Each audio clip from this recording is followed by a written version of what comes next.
आणि नाही तर चंड म्हणून गावामध्ये फिरा, विजेते म्हणून फिरू नका. मला अभिमान आहे, एका गोष्टीचा मला अभिमान जरूर आहे की या वेळेला आम्ही शिवसेना प्रमुखांखेरीज दुसरा कोणाचाही फोटो वापरला नाही आणि यापुढे सुद्धा वापरणार नाही. मोदींचा अजिबात वापरणार नाही. आणि मोदीजी, मी तुम्हाला आमंत्रण देतोय, विधानसभेचा प्रचार महाराष्ट्रात आत्तापासून सुरू करा. मी आहे आणि तुम्ही आहे, फक्त या शेंडानं बाजूला ठेवा. नाव चोरायचं नाही, वडील चोरायचे नाहीत, धनुष्यबाण चोरायचं नाही. धनुष्यबाण बाजूला ठेवा, नवीन निशाणी घ्या, मिंद्याच्या वडिलांचा फोटो लावा आणि या समोर. अरे माझ्या वडिलांचे फोटो लावून स्ट्राईक रेट सांगता तुम्ही? शंड कुठले? ह्यांच्याकडनं आपल्या राज्याचं काय भविष्य होणार आहे?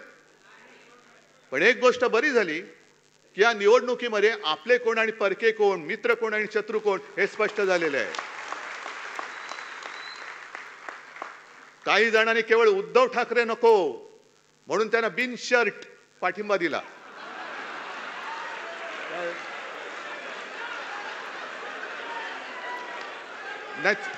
बिन शर्ट, अरे उघड पाठिंबा म्हणजे बिन शर्ट.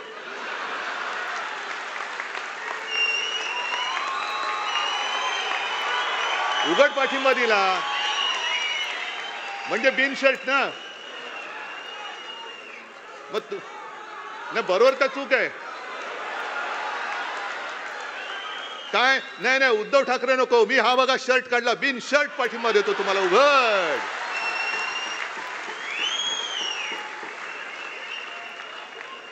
काही जणांनी भाजपला विरोध करण्याचं नाटक करून, ढोंग करून पाठिंबा दिला, लढण्याचं नाटक करून केलं. अरे आम्ही नाटकं करणारी माणसं नाहीत.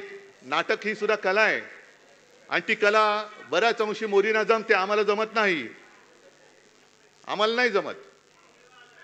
पण माझी तर अशी इच्छा होती की आपल्या महाराष्ट्रातली निवडणूक ही 5 टप्प्यात नाही, आणखीन 10 टप्प्यात व्हायला पाहिजे होती. रोज यांची साल्टी काढली असती मी, रोज. कारण एकदा बघा, आपल्याला शिवसेना प्रमुखांनी काय सांगितलं, म्हणून मी म्हटलं ना की मी नम्र आहे, सगळ्यांशी नम्रपणाने वागतो. तुम्ही प्रेमाने वागा, आम्ही प्रेमाने वागू. पण जर पाठीत वार कराल तर आम्ही वाघ नख काढू, आम्ही वाघ नख काढू. आता मुनगट्टी वार, ज्यांचे नख उपटले चंद्रपूरमध्ये, ते लंडनमध्ये पुन्हा वाघ नख आणायला चाललेत. अहो कशाला त्या छत्रपतींचा तुम्ही अपमान करताय? कशाला अपमान करताय? एक तर तुमची पात्रता नाही, गद्दार मानसिकतेचे तुम्ही, भगव्याशी बेईमानी करणारी अवलाद तुमची. संपूर्ण महाराष्ट्रामध्ये आणि देशामध्ये माझा हा छत्रपतींचा भगवा असतो, त्याच्यावरती कोणतं सिम्बॉल नव्हतं, काही नव्हतं. पण त्या भगव्यामध्ये तुम्ही भेद केला, कुठलं काय यांचं चिन्ह छापा, कुठलं काय. म्हणून मी तुम्हाला सांगतोय, आपल्या भगव्या झेंड्यावरती आपलं चिन्ह टाकायचं नाही. आपला भगवा पवित्र शिवरायाचा भगवा आहे, तो भगवाच असला पाहिजे. मशालीचा प्रचार वेगळा करा, मशालीचा प्रचार वेगळा करा. मशाली आपली धगधगती मशाल आहेच, पण छत्रपतींच्या भगव्याला कलंक त्यांनी लावण्याचा जो प्रयत्न केलेला आहे, त्यांना आपल्याला गाडायचंय. म्हणून छत्रपतींच्या भगव्याला आपली मशाल किंवा दुसरं कोणतेही चिन्ह टाकू नका. आपला शिवसेनेचा भगवा भगवाच असला पाहिजे. एक आपला भगवा दिसल्यानंतर हा कोणाचा भगवा? अरे कोणाचा भगवा? हा छत्रपतींचा भगवा, शिवरायाचा भगवा, हिंदूंचा भगवा, मराठी माणसाचा भगवा, महाराष्ट्राचा भगवा, वारकऱ्यांचा भगवा आहे, साधू संतांचा भगवा आहे. त्यावेळेला कोणी असं केलं होतं? तुकाराम महाराजांचा भगवा वेगळा, ज्ञानेश्वरांचा भगवा वेगळा? नाहीच, भगवा भगवा आहे. आणि मशालीशी साधर्म्य असणार आहे. जसं ती एक ज्वाळा दिसते भगवा फडकताना, मशाल दिसते, तीच मशाल घेऊन आपण यांच्या बुडाला आता आग लावलेली आहे. तीच मशाल आहे आपली.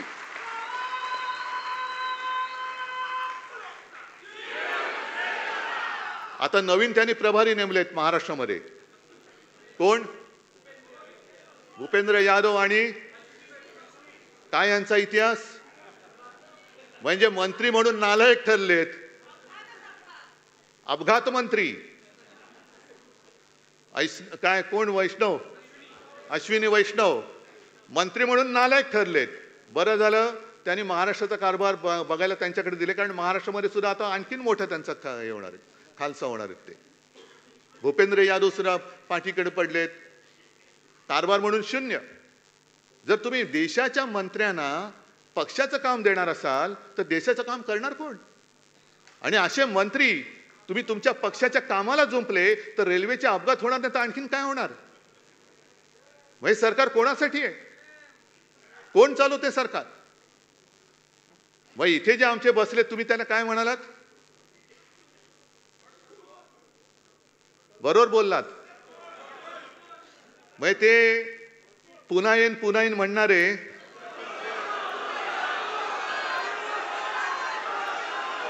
आता काय म्हणतात माहितीये? जाऊ द्या ना घरी, आता वाजवले ना 12. आता जाऊ द्या घरी, जाऊ द्या, वाजवले की 12 तुमचे. म्हणजे 12 वाजले आता जाऊ द्या. ते बोलतात नाही 12 बज गया और सत्यानाश करो. काय कोणाची महाराष्ट्राची काय नाळ जोडलेली नाही, काही जोडलेलं नाहीये. कुठे काय झाल्यानंतर जबाबदारी घ्यायची कोणाची ताकद नाहीये. असं हे सगळं सरकार चाललेलं आहे. त्याच्यामध्ये आणखीन आता विधान परिषदेच्या निवडणुका आल्यात. एक पदवीधर शिक्षक, मुंबईच्या दोन्ही आपण लढतो, मला दोन्हीच्या दोन्ही विजय पाहिजेत. नाशिक शिक्षक लढतोय, मला नाशिक शिक्षक सुद्धा यावेळेला जिंकून पाहिजे. आता लढाई सुरू झालेली आहे. आता थांबायचं नाही. आता शेवटचा विजय मिळेपर्यंत थांबता येणार नाही आपल्याला. पण त्याच बरोबरीने आणखीन 11 विधान परिषदेच्या जागांची निवडणुकीची घोषणा झालेली. 11 ज्या आमदारांच्या मतांवरती निवडून येणार. मला सुप्रीम कोर्टाला एक विनंती करायची की किती तुम्ही अंत बघणार आहात? अपात्रतेचा निर्णय जो शिवसेनेच्या बाबतीत तुम्ही खोळंबून ठेवलेला आहे, राष्ट्रवादीच्या बाबतीत ठेवलेला आहे, ते 40 आमदार जर का अपात्र झाले तर ही निवडणूक होऊ शकेल का? आणि यांच्या अपात्रतेबद्दल टांगती तलवार असताना ही निवडणूक होऊ कशी शकते? मग आता हे काय सांगतील, निवडणूक प्रक्रिया सुरू झाली. प्रक्रिया सुरू केलीच कशी? झालीच कशी? अपात्र आमदार, गद्दार आमदार हे मतदान करू कसे शकतात? न्याय मिळाला पाहिजे, बरोबर आहे. पण न्यायालय जर का विलंब लागत असेल तर मी मागे सुद्धा बोललो होतो, शिवाजी पार्कवरती बोललो होतो, अरे रुग्णामध्ये जोपर्यंत जीव आहे तोपर्यंत त्याला औषध द्या. श्वास सोडल्यानंतर ऑक्सिजन घेऊन धावत आला, शेवटी न्याय मिळाला. अरे मेला तो, मेला आता तो. मग काय करायचं? त्याच्या कबरीवर व्हायचंय नुसतं तुमचा नाही? काय करायचं काय? ही लढाई ही केवळ कोणाची वैयक्तिक लढाई नाहीये. ही लढाई ही लोकशाहीची लढाई आहे, संविधानाची लढाई आहे. अरे एक लढाई आम्ही जनतेच्या न्यायालयामध्ये जिंकलेलो आहोत. पण सर्वोच्च न्यायालयाकडे आता आमची एक प्रार्थना आहे, अपेक्षा आहे की तुम्ही ही लोकशाही इकडे खतम करायला निघालेले आहेत. जनतेने जाग दाखवलेली आहे, तुम्ही तुमची जाग दाखवणार आहात की नाही? का प्रत्येक वेळेला तारीख पे तारीख काय सनी देओल बसलाय? किती काळ बघायचंय? आणि ह्या सगळ्या गोष्टी बघितल्यानंतर म्हणून मी जे म्हटलं की सरकार पडलंच पाहिजे. कारण आपल्यावरती जे आरोप करायचे की शिवसेना, काँग्रेस आणि राष्ट्रवादी ही नैसर्गिक युती नाहीये. म्हणजे काय झालंय? नैसर्गिक आणि अनैसर्गिक म्हणजे काय नेमकं? देवेंद्रजी तुम्ही सांगता का आम्हाला? तुम्ही जे काय आता तिकडे सगळं करून ठेवलेलं आहे त्रांगडं, जे तुम्ही मला नागपूरच्या अधिवेशनामध्ये सांगितलं होतं, काय ते काट्याच्या आणीवर बसली 3 गावे, बरोबर ना? 2 ओसाड 1 बसेसची ना. आता ऐका, तुम्ही तुमचं रेकॉर्ड केलेलं असेल ते स्वतःला लावून ऐका. तुमचं एक तरी गाव बसलंय का? बरं, पंतप्रधानांनी दत्तक गाव योजनेत तरी तुमचं गाव बसलंय का? गाव दत्तक घेऊन सुद्धा तुमची गावं बसत नाहीयेत. आणि तुमची जी आता झालेली आहे चंद्राबाबू आणि नितीश कुमार यांची युती ही नैसर्गिक आहे की अनैसर्गिक आहे? कारण नितीश कुमार म्हणाले होते की आम्हाला, जसं मी म्हणतो की मला भाजपा मुक्त राम पाहिजे, तुम्हाला मिळाला. तसं नितीश कुमार बोलले होते की संघमुक्त भारत. तो नितीश कुमार तुम्ही त्याचं मानाचं पान ताट सगळं वाढून तुम्ही त्याच्या बाजूला बसलायत तुम्ही. दुसऱ्या बाजूला चंद्रबाबू नायडू ज्या चंद्राबाबूंना मोदी म्हणाले होते युटर्न बाबू, आणि चंद्राबाबू मोदींना म्हणाले ते हे तर अतिरेकी आहेत. मग मिंदे तुम्ही सांगा, चंद्राबाबू मोदींना अतिरेकी बोलले होते, मग तुमचा नक्षल काय शहरी नक्षलवाद नेमका आहे कुठे? हे हिंदुत्ववादी आहेत का? ते मांझी बोलले होते की राम आणि कृष्ण हे काल्पनिक आहेत. दुसरं कोणी बोलला तर काय आगडोंब उसळला असता. भाजपनी पूर्ण त्यांचे काय चपला मारल्या असत्या, जोडे मारले असते, प्रतिमा जाळल्या असत्या. पण आता बसलेत ओ मांझी रे करत गाणं आहे ना, घेतलेत बरोबर सगळे. हे असे सगळे ज्यांचा विचाराचा पत्ता नाही, काही त्याला हिंदुत्वाचा आधार नाही, आणि तुम्ही आम्हाला हिंदुत्व शिकवायला निघालात. अहो, हिंदुत्व माझ्या आजोबांनी आणि माझ्या वडिलांनी मला भरपूर शिकवलेलं आहे, आणि त्यांच्या मार्गावरती मी पुढे हिंदुत्व घेऊन जातोय. त्यांच्या मार्गावरती मी हिंदुत्व घेऊन जातोय. तुमचं बुरसटलेलं हिंदुत्व मला मान्य नाही.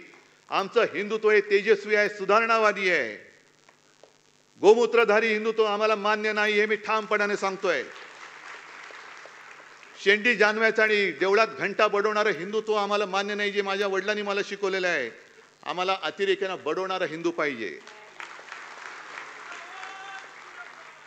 तुम्ही आम्हाला हिंदुत्वाचे धडे द्यायला जाऊ नका. तुम्ही आम्हाला शिकवायच्या फंदात पडू नका. तुम्ही सत्तेसाठी जे हिंदुत्व सोडले ते तुम्ही, मोदींना मी विचारतोय, सत्तेसाठी तुम्ही हिंदुत्व का सोडलं? पूर्ण देश ते काय कोणाचं होतं ना, देशाला माहिती पाहिजे. सगळ्यांनी सांगा तुम्ही. काय नेशन वॉन्ट्स टू नो. का तुम्ही हिंदुत्व सोडलं? का तुम्ही लाचार झालात? पूछता है भारत. नाही, आता पुसताय भारत, त्यांना पुसून टाकतोय भारत, त्यांना पुसून टाकतोय. पुढच्या निवडणुकीमध्ये यांचं नामोनिशाण नाही शिल्लक ठेवायचे. जे नड्डा निघाले होते आपल्याला नड्डायला,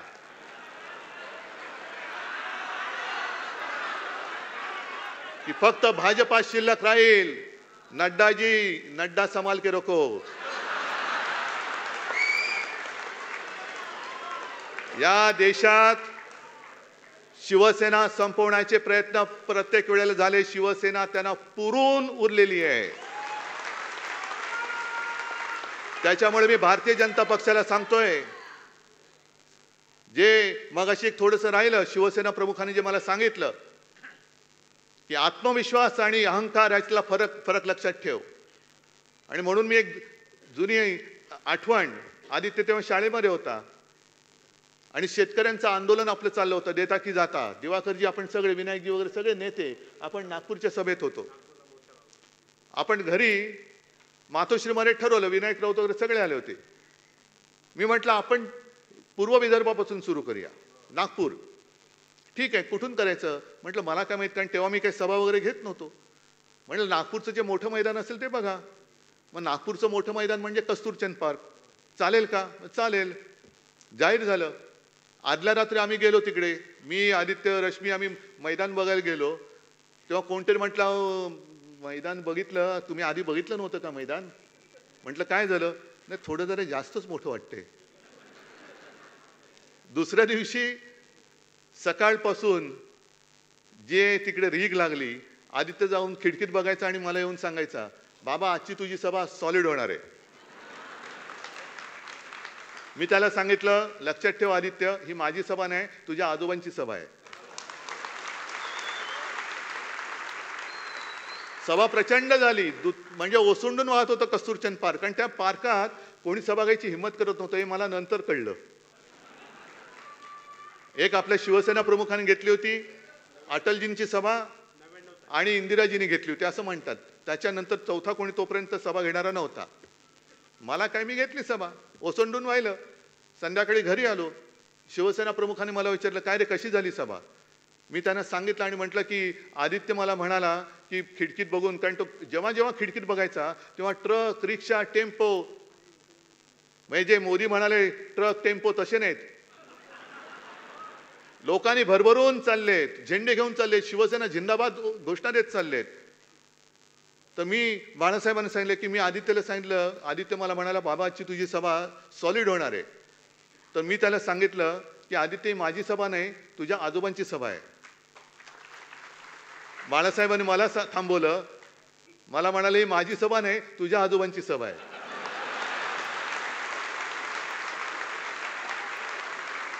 आणि मला म्हणाले, एक लक्षात ठेव उद्धव, ज्या वेळेला तुझ्या डोक्यात तू कोणीतरी आहेस अशी हवा जाईल, त्या क्षणी तू संपलास. आपण जे काही आहोत ते पूर्वजांच्या पुण्याईवरती आहोत. आणि स्वतः बाळासाहेब म्हणाले, अरे मी कोण आहे, माझ्यासाठी एवढी लाखो लोक काय येत आहेत, असं काय आहे माझ्यामध्ये, का माझं लोक ऐकतात, मी साधा माणूस आहे, पण फक्त आणि फक्त आपल्या पूर्वजांचे आशीर्वाद माझ्या मागे आहेत, म्हणून माझं ऐकायला लोक येतात. तसंच मी सुद्धा शून्य आहे, मी सुद्धा शून्य आहे. आणि बाकी सगळे तुम्ही जे आहात, तुम्ही शून्याच्या मागे उभं राहायचं का पुढे उभं राहायचं हे ठरवणारे तुम्ही लोक आहात. शून्याच्या मागे उभं राहिलं तर काय किंमत असते आणि पुढे उभं राहिलं तर काय किंमत असते. मी लढतो ते तुमच्या हिमतीवरती आणि तुमच्या भरोश्यावरती लढतो. मी लढतो ते मी माझ्या महाराष्ट्रासाठी लढतो. मी लढतो ते आपल्या मुंबईसाठी लढतो. आणि मी लढतो तो देशभक्तांच्या न्याय हक्कासाठी लढतो. आणि म्हणूनच ही लढाई, ठीक आहे, काही योद्धे आपले पराभूत झाले, पण लक्षात ठेवा या कठीण प्रसंगामध्ये आपण जगाला एक दाखवून दिलेलं आहे, भाजप सुद्धा अजिंक्य नाही, मोदी सुद्धा अजिंक्य नाहीत, मोदींचे पाय सुद्धा मातीचेच आहेत, हे आपण सिद्ध करून दाखवलेलं आहे. आणि जेव्हा इतिहास लिहिला जाईल तेव्हा ओमराजे तुझं एक वाक्य मी सांगतोय. कुठे गेलो ओमराजे? ओमराजे एक चांगलं वाक्य बोलला होता. ओमराजेने सभेत विचारलं होतं, खंडोजी खोपडे, सूर्याजी पिसाळ ही नावं घेतल्यावर आपण काय म्हणतो? किती वर्ष झाली त्यांना? अजूनही त्यांच्या कपाळावरचा गद्दारीचा ठसा पुसू शकले नाही, तर ह्या गद्दारांचा कधी पुसला जाणार? आणि इतिहासामध्ये नोंद ही गद्दार म्हणून आपली व्हायला पाहिजे का योद्धा म्हणून व्हायला पाहिजे? मी म्हणेन हार जीत होत असते, निवडणूक हारलो तरी उद्या जिंकेन, पण जर हिम्मत हारलो तर पुन्हा जिंकू शकणार नाही. मी हिम्मत हारणार नाही, मी हिम्मत तुम्हाला हारू देणार नाही. काही ठिकाणी निवडणूक जरूर हरलो असेल, जिवारी लागलाय माझा पराभव, पण हा पराभवाचा वचपा मी तिथे विजय मिळवून दाखवल्याशिवाय राहणार नाही, ही शपथ घेतो आणि आपली रजा घेतो. जय हिंद, जय महाराष्ट्र.